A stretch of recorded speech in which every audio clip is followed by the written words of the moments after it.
그리스도인들과 하나님을 더불어 묶는 것은 사랑입니다. 사랑이 하나님과 그리스도인과 온전한 연합을 이루게 합니다. 우리에게 참된 기쁨이 있는지 여부를 알려고 하면 우리가 무엇을 사랑하는지를 보면 그게 잘 드러납니다. 우리가 땅의 것, 자연적인 사랑을 추구하면 그에 따른 사랑의 열매를 먹게 될 것이고, 하늘의 것 그리고 하나님을 사랑하면 그 사랑의 열매를 우리가 먹게 될 것입니다. 우리의 영혼의 가치, 우리의 가치는 우리가 사랑하는 것에 의해서 평가가 됩니다. 그러니까 나라는 존재, 나의 영혼은 내가 사랑하는 것에 의해서 평가되어질 수가 있습니다. 만약 우리가 부패하고 사악한 것들을 사랑하면 우리는 부패하고 사악한 영혼일 수밖에 없죠. 사악하고 부패한 존재로 전락하게 되어지지만 하나님을 사랑하면 그 사랑의 대상과 같이 같아질 때 하나님을 사랑하는 거기까지 우리가 영적으로 성장할 때까지, 성숙할 때까지 계속해서 하나님을 닮아가려고 노력할 것입니다. 연인들이 닮아가고 그리고 친구들이 서로 살아가면서 닮아가는 것처럼 그것과 똑같은 이치라고 볼 수가 있겠죠. 사랑이라는 것은 너무나 중요합니다. 사랑은 우리가 가진 것 중에서 가장 위대한 것이 바로 사랑입니다. 동의하십니까? 네. 사랑이 하나님에게서 와서 하나님에게로 우리를 이끌어 가기 때문에 사랑이 중요합니다. 그래서 우리가 가진 것 중에서 가장 위대한 것이 사랑이죠. 사랑이 하나님에게서 왔기 때문에 그렇습니다. 사랑이 모든 것에 목적이 되어야 하겠습니다. 무척 중요한 말씀이죠. 사랑이 어떻게 된다고요? 사랑이 모든 것에 목적이 되어야 됩니다. 성경의 가르침이 어떤 것인지 잘 아시죠? 율법의 정수, 하나님을 사랑하고 내 이웃을 네 몸과 같이 사랑하라. 이웃 사랑이 율법의 정수이죠. 예수님께서 저희들에게 명령하셨던 것, 너희들 서로 사랑해라. 그게 맞다. 너희가 내 제자라고 한다면 너희가 서로 사랑하는 것이 맞다라고 명령하셨죠. 그리고 제자들은 그 명령에 의거해서 땅끝까지 이르는 예수님의 사랑을 증언했던 그런 증인의 삶을 살았던 이들이 바로 예수님의 제자들입니다. 오늘 7절 말씀에 보면 우리가 서로 사랑하자라고 그렇게 말씀하죠. 7절 말씀 한번 보겠습니다. 사랑하는 자들아 우리가 서로 사랑하자. 사랑은 하나님께 속한 것이니 사랑하는 자마다 하나님으로부터 나서 하나님을 알고. 아멘. 16절 말씀에 보면 하나님이 우리를 사랑하시는 사랑을 우리가 알고 믿었노니 하나님은 사랑이시라.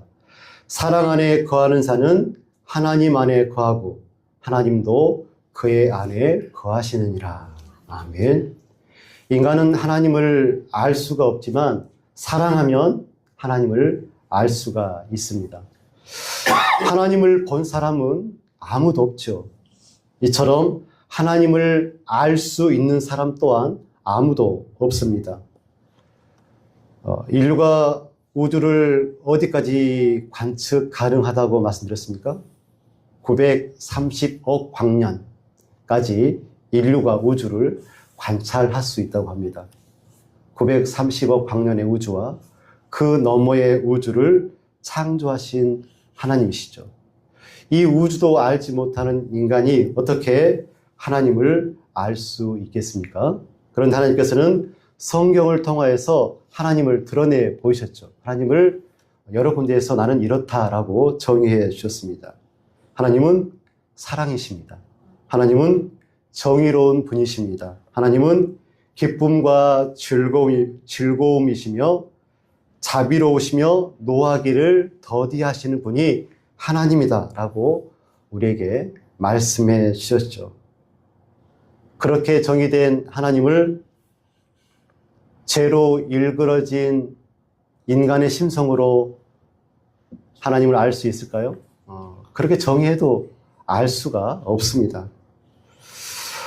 하나님을 알지 못하는 인간은 순도 100%의 사랑을 할 수 있을까요?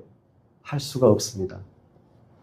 죽고 못 사는 연인들이 결혼을 해서 잘 살다가도 그 사랑이 깨어져서 이혼을 하게 되어지고, 부모 자식 간에 얼마나 사랑이 넘치게 그렇게 애지중지하게 부모가 자식을 키웁니까? 그런데 자녀들은 성장해서, 특히 여자분들은 그렇지 않은데 남자분들은 부모님한테 1년에 전화 몇 번 하시죠? 저를 예로 들면 손가락에 꼽습니다. 신심이 충만한 수도사들, 그들이 몸담고 있던 수도원들, 그리고 오늘날의 수많은 교회들, 그곳에 다툼이 있고 분쟁이 얼마나 많은지 모르겠습니다. 무슨 말입니까? 하나님을 알지 못하면 사랑도 알지 못하고 사랑을 할 수 없다라는 것이죠. 오늘 본문의 말씀은 사랑하는 자마다 하나님을 알고라고 말씀합니다. 사랑하는 자는, 사랑을 행하는 자는 하나님을 알 수 있다 없다? 알 수가 있습니다. 엄마 아빠들이 자식들이 하도 속색이면 그런 말 자주 하죠. 너 자식 낳고 애 한번 키워봐 라고 그런 말 들어보셨습니까? 엄마 아빠들이 정말 갓난아기 키울 때 얼마나 힘든지 모르겠습니다. 젖도 자주 줘야 되고 기저귀도 자주 갈아줘야 되고, 그리고 왜 이렇게 밤낮을 또 바꿔서 살아가는지, 그래서 너무나 힘듭니다. 보채고 울고 열나고 그 모든 것들을 감내하면서 엄마는 갓난아이를 사랑으로 키우죠. 이렇게 키웠던 아이들이 성실하게 잘 컸으면 좋을 텐데 꼭 말썽을 피웁니다. 거짓말도 하고 엄마 아빠 지갑에 손대기도 하고 사고도 치고 그러죠. 그때 폭발하지 않고 사랑으로 기다려주고 참아주고 인내하고 사랑하는 부모라고 한다면 그런 생각을 아마 할 것 같아요. 내 엄마 아빠도 나를 이렇게 참아주고 기다려주고 나를 위해서 기도해 주셨겠구나 하는 생각을 하게 되어지겠죠. 사랑하는 자마다 하나님으로부터 나고 하나님을 안다라고 말씀하시죠. 이 말씀은 사랑을 행하는 사람은 사랑의 근원이 어디인지 안다는 뜻입니다. 사람이 진심으로 사랑을 하려고 할수록 깨닫게 되어지는 것이 있는데, 그것이 뭐냐면 사랑은 인간에게서 시작되지 않는 것이다. 사랑은 인간에게서 시작되지 않는 것을 깨닫게 되어집니다. 사랑하다 보면 참는 것도 어렵고 기다려주는 것도 어렵고 끝까지 품어주는 것도 어렵고, 그리고 용서하는 것이 왜 이렇게 어렵고 힘든지 모르겠습니다. 그래서 내 사랑으로는, 인간의 사랑으로는 다 할 수 없는 것이, 다 이룰 수 없는 것이 인간의 사랑인 것 같습니다. 그래서 진짜 사랑을 하려고 하면 할수록 깨달아지는 것이 내 힘으로는 사랑할 수 없다라는 것이죠. 그래서 사도 요한은 이렇게 말을 이어갑니다. 사랑은 하나님께 속한 것이니 사랑하는 자마다 하나님으로부터 나서 하나님을 알고 라고 말씀하죠. 우리가 사랑할 때 그 사랑의 근원 하나님이라는 것을 알게 되고 그 사랑 속에서 하나님을 경험해야 한다는 것이죠. 그래서 요한은 분명하게 선언합니다. 16절 말씀이죠. 하나님은 사랑이시라. 사랑 안에 거하는 자는 하나님 안에 거하고 하나님도 그의 안에 거하시느니라. 사랑은 단순한 감정이 아니라 하나님을 아는 통로, 하나님을 알아가는 통로가 바로 사랑이라는 것입니다. 사랑의 특징을 보면 오늘 본문의 말씀에 사랑은 나타나고 드러난다는 것을 우리가 알 수가 있습니다. 9절 말씀에 하나님의 사랑이 우리에게 이렇게 나타난 바 되었으니 하나님이 자기의 독생자를 세상에 보내심은 그로 말미암아 우리를 살리려 하심이라. 아멘. 사랑은 나타나고 드러납니다. 여러분, 사랑하는 사람의 얼굴을 한번 보신 적 있습니까? 정말 젊고 청춘인 사람들의 얼굴, 특별히 사랑하고 있는 사람들의 얼굴은 그 사랑이 드러납니다. 얼굴 표정뿐만 아니라 사랑은 드러나게 되어 있습니다. 그게 사랑의 속성인 것 같습니다. 시편 23편 5절에서 6절 말씀입니다. 주께서 내 원수의 목전에서 내게 밥상을 차려주시고 기름을 내 머리에 부으셨으니 내 잔이 넘치나이다. 내 평생의 선하심과 인자하심이 반드시 나를 따르리니 내가 여호와의 집에 영원히 살리로다. 아멘. 하나님께서 우리에게 어떻게 사랑을 베풀어 주시냐면 원수의 목전에서 밥상을 차려주신 분이 바로 하나님이십니다. 하나님은 우리에게 언제 어디서나 축복하시고 환대하시고 기름을 부어주시는 분이 바로 하나님이십니다. 그래서 내 잔이 하나님의 사랑과 은혜로 우리의 잔이 넘치는 것이죠. 내 평생의 목자 되신 여호와 하나님의 선하심과 인자하심, 사랑이 반드시 나를 따를 거라고 다윗은 고백하죠. 이 말은 하나님의 선하심과 사랑이 어떻게 우리를 따르냐고 하냐면 그 따름은 마치 추격자들이 추격해서 따르는 것과 같이 하나님의 사랑과 선하심과 인자심이 우리를 따른다고 합니다. 그 사랑 때문에, 그 하나님의 사랑 때문에 내 잔이, 내 믿음의 잔이, 내 인생의 잔이 그렇게 넘칠 수 있는 것이죠. 그리고 하나님의 사랑은 그 사람을 통하여서 하나님의 사랑을 흘러 보내시기를 소원하시죠. 여러분, 삭개오가 누굽니까? 세리장이었죠. 세리장. 처음부터 세리장이었는지 모르겠지만 삭개오가 세리가 되려고 부단히 노력했을 것 같습니다. 요즘 공무원 되기 쉬운가요? 공무원 되려면 공부도 많이 해야 되고 옛날에는 뇌물도 주고 그래야 되는데 세리가 되려고, 세리장이 되려고 많은 노력을 했을 거라고 생각이 되어집니다. 삭개오가 어떻게 돈을 벌었습니까? 어떻게 돈을 축적했습니까? 동족의 피를 빨아서 로마에게 세금을 주고 많은 것들을 자기의 이익으로 남겼던 사람이 삭개오입니다. 그런 그가 예수님을 영접하고 예수님의 생명이, 예수님의 사랑이 그 안에 머물게 되니까 그 사랑이 드러나게 되어져서 많은 재물을 이웃에게 나누는 것을 볼 수가 있죠. 초대교회는 어떻습니까? 사도행전 2장 44절에서 45절의 말씀입니다. 믿는 사람들이 다 함께 있어 모든 물건을 서로 통용하고 재산과 소유를 팔아 각 사람의 필요를 따라 나누어 주었다라고 말씀합니다. 2000년 전에 초대교회에서 살아갔던 그 당시 사람들 형편이 좋았을까요? 안 좋았을까요? 잘은 모르겠지만 하루에 한 끼 정도 먹고 살지 않았을까 생각이 되어집니다.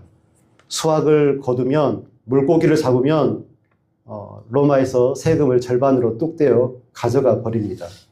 그 어려운 상황 가운데 초대교회 성도들은 물건을 서로 통용하고 재산과 소유를 팔아서 각 사람의 필요를 따라서 나눠줬습니다. 왜 그렇게 했습니까?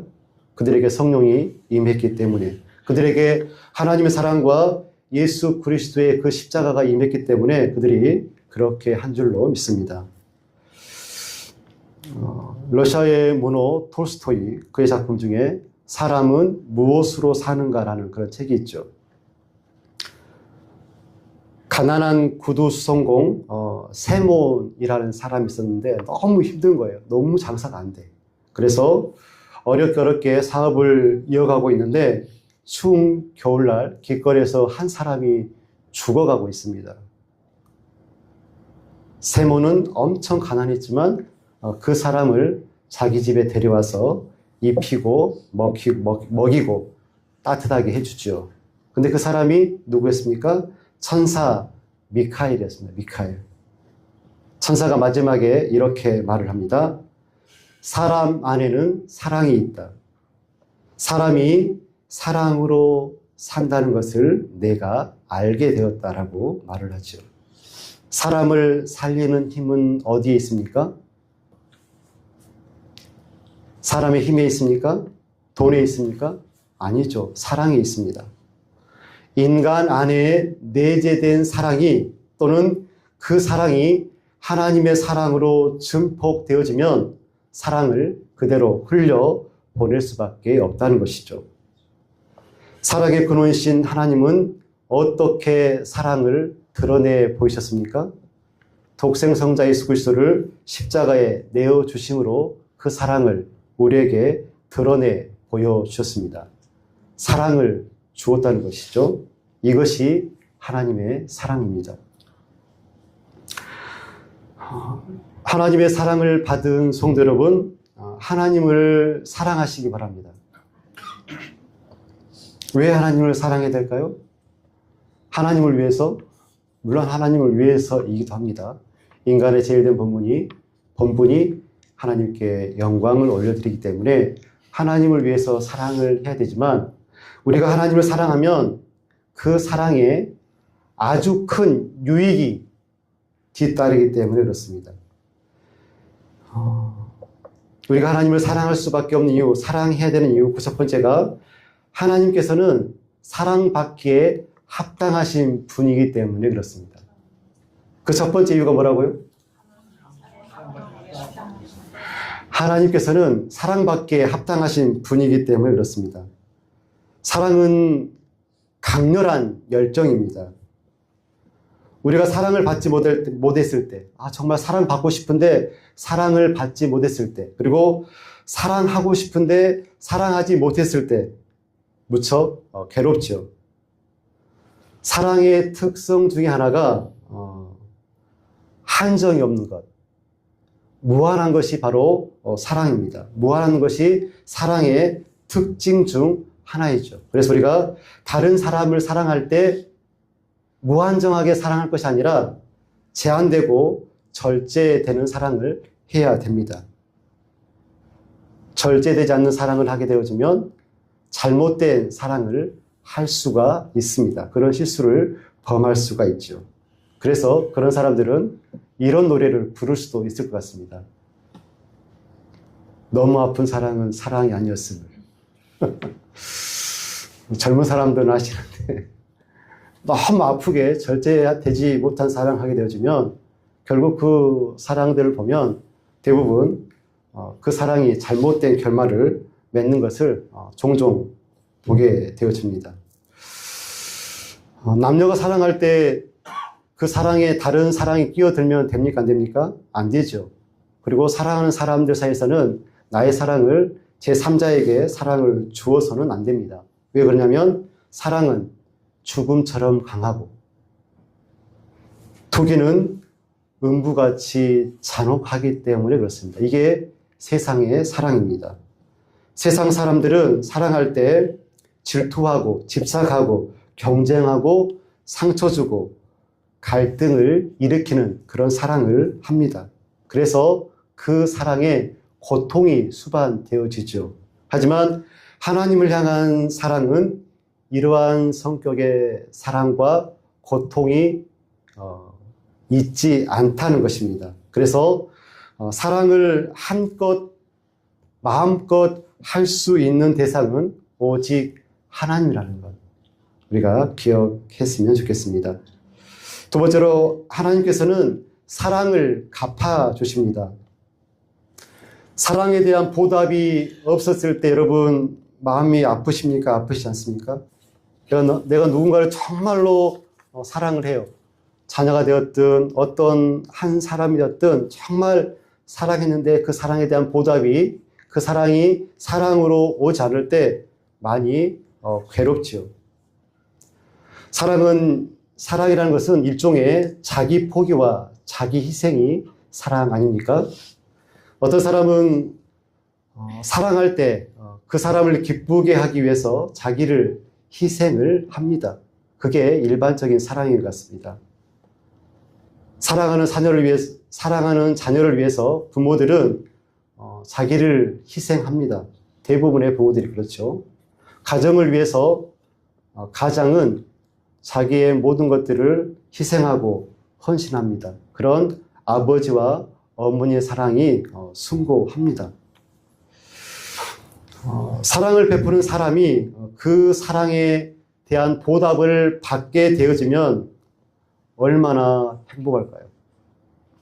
여러분 사랑해봐서 알죠? 그런데 그 보답을 받을 수도 있고 받지 못할 수도 있습니다. 그런데 하나님은 하나님을 향한 우리의 사랑에 보답을 반드시 하시는 분임을 우리가 잘 알고 있죠. 하나님을 사랑하는 자는 엄청난 유익을 받습니다. 하나님의 성품이 어떤 성품이십니까?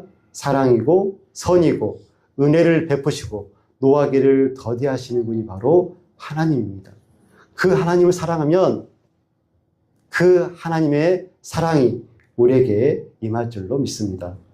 시편 73편 25절에서 26절 말씀입니다. 그는 자기를 경외하는 자들의 소원을 이루시며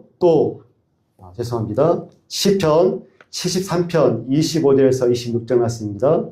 하늘에서는 주 외에 누가 내게 있으리요 땅에서는 주밖에 내가 사모할 이가 없나이다. 내 육체와 마음은 쇠약하나 하나님은 내 마음의 반석이요 영원한 분깃이시나. 시편 145편 19절 말씀입니다.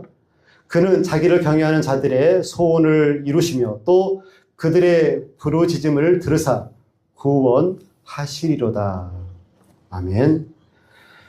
하나님을 사랑하는 자에게 하나님의 응답과 구원이 있을 줄로 믿습니다. 세 번째로 하나님께서는 우리를 결코 떠나지 않으시기 때문에 그렇습니다. 사랑하는 사람과 떨어져 있으면 불행하고 혼란에 빠지게 되어지죠. 사랑하는 친구와 떨어져 있으면 그렇고, 연인과 떨어져 있으면 그렇고, 그리고 부모와 자식 사이에 떨어져 있으면 그렇습니다. 엄마 아빠랑 같이 있다가 군대 가서 고생을 열나게 하고, 옛날에는 전화 한 통 하면 엄마 목소리, 아빠 목소리가 얼마나 그렇게 그립고 애달픈지 슬프지요. 사별했을 때 너무나 힘들다고 볼 수가 있죠. 하나님께서는 당신을 사랑하는 사람들과 결코 분리되지 않는 분이 바로 하나님이십니다. 하나님을 사랑하는 사람들은 그들의 눈을 열기만 하면 하나님의 임재와 영광을 볼 수가 있습니다. 이것이 축복이죠. 이것이 하나님을 사랑하는 사람들의 유익이라고 볼 수 있겠습니다. 그들은 자신이 사랑하는 하나님과 늘 대화할 수가 있습니다. 그래서 어려운 시간, 어려운 공간 속에서도 결코 길을 잃지 않는 것이죠. 히브리서 13장 5절 말씀입니다. 내가 결코 너를 버리지 아니하고 너를 떠나지 아니하리라.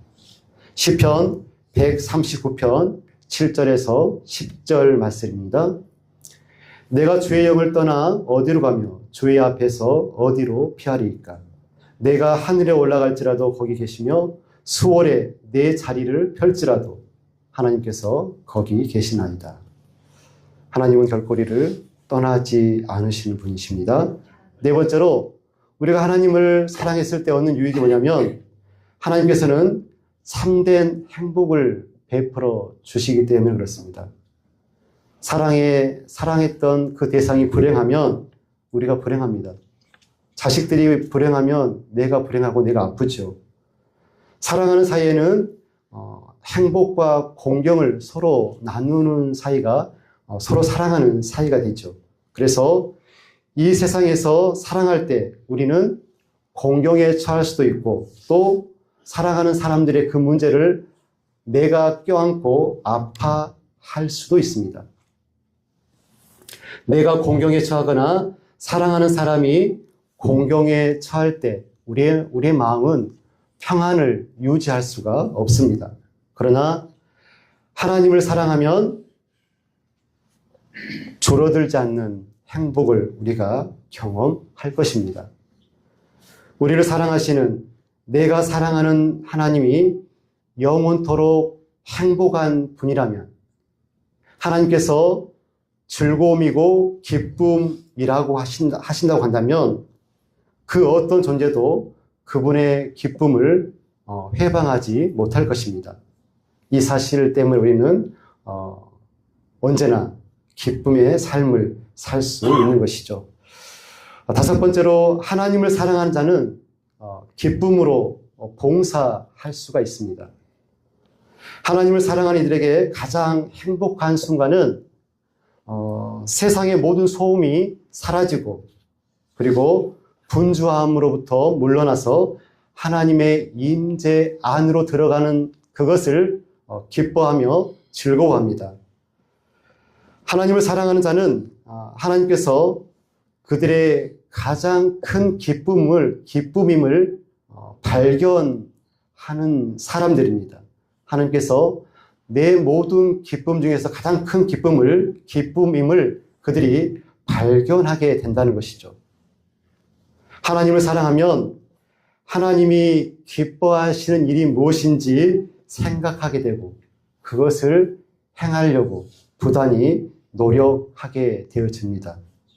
하나님을 사랑하는 자는 자기 부인이 힘들지 않고 그리고 그것이 두려운 일이 아니고 오히려 즐겁고 감미롭다라고 표현하기도 합니다.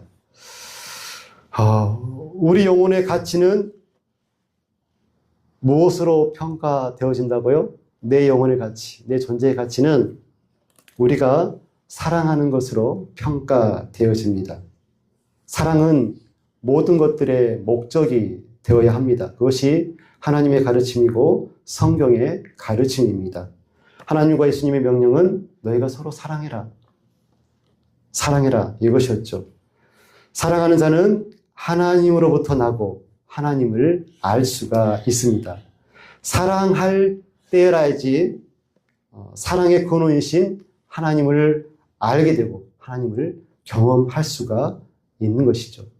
사랑은 자연스럽게 드러나야 날 수밖에 없습니다. 사랑은 드러내야 됩니다.